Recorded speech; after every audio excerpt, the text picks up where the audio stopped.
Very good evening. There's unrest in the North London borough of Enfield this evening. A police car has been vandalised, shop windows smashed, and the police say a number of premises have been looted and some arrests have been made.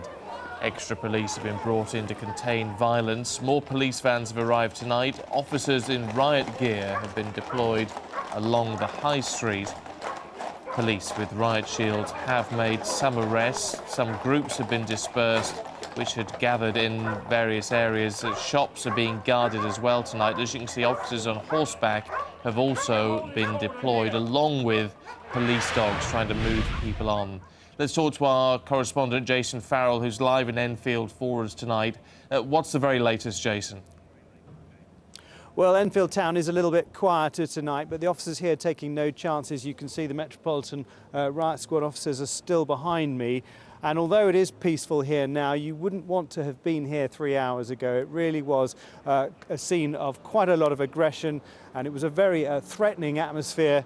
The police officers took the centre of the town, really. They positioned themselves within the centre of the town. They started stopping and searching people as people gathered here. We don't know why Enfield town was chosen, but it was definitely chosen. There seemed to be a Twitter and a Facebook campaign to get people to come here. Anarchists obviously communicating with each other by mobile phone, and slowly, as the afternoon went on, more and more people gathered here, and by around about 8 o'clock, it really started to feel quite threatening.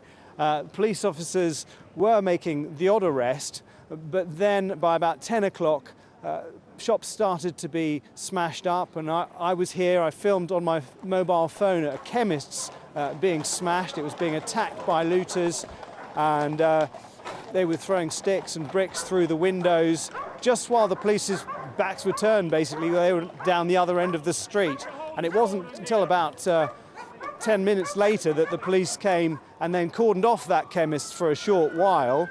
But then as soon as they went away again, someone came back and had a go at Ladbrokes next door. So it's really been like that.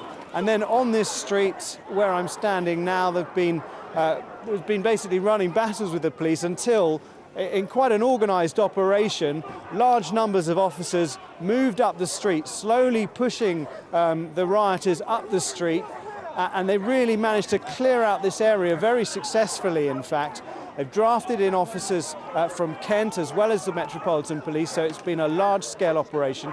They haven't told us exactly how many officers have been involved, but we know that there was a large number, and there have been a number of arrests.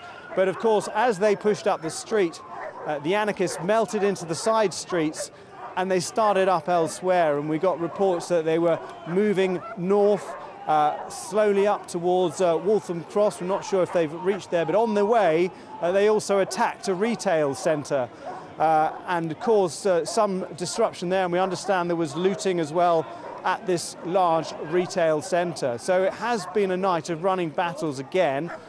Some cars have been set on fire, we understand, but so far here the violence seems to have dissipated.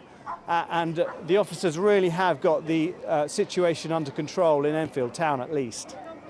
Jason, for now, thank you. Let's talk on the phone to the Enfield Council leader, Doug Taylor. A very good evening to you. Good evening. What do you make of what's happened in the town centre tonight? Well, I'm appalled and horrified by what's happened.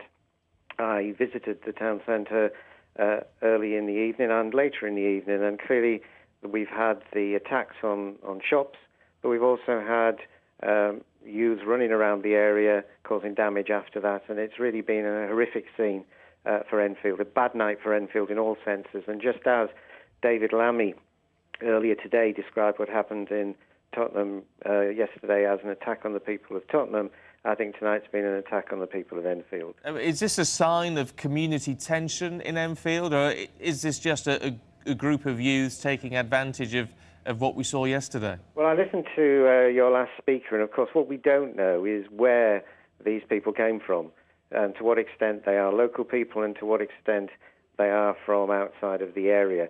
And it could well be that we simply are the next borough next to Haringey, and therefore it was an inconvenience and maybe regarded as a soft touch after the actions in Tottenham. Now, I would be disingenuous if I didn't say in Enfield, like most of London boroughs, we have our difficulties and we have high levels of deprivation, and we have difficulties with some young people. But this is way, way beyond the norm, and there is no justification, no proper explanation, no mitigation but what we've seen tonight. Are you satisfied with the way the police have handled this? Because as we saw in Tottenham, obviously to a stronger degree, there's also been a case tonight where they have struggled to keep a track of all these youths, and violence and damage has been caused as a result. I think it's... Firstly, I'd like to say that I think the police are doing a tremendous job under very difficult circumstances, and I suspect one of the problems we've got here is that they had to keep their eye on what was happening in Tottenham. They had an idea that there might be problems in Enfield, that there could be more than one location. And again, your previous speakers talked about our retail park as well as our town centre. It's extraordinarily difficult to expect the police to be able to manage a civil order throughout all of North London when they're not certain where the disorder may take place. I hope the police look at it, and if there are lessons to be learned, then clearly they should learn their lessons. But I don't think we should blame the police for the difficulties that occurred tonight.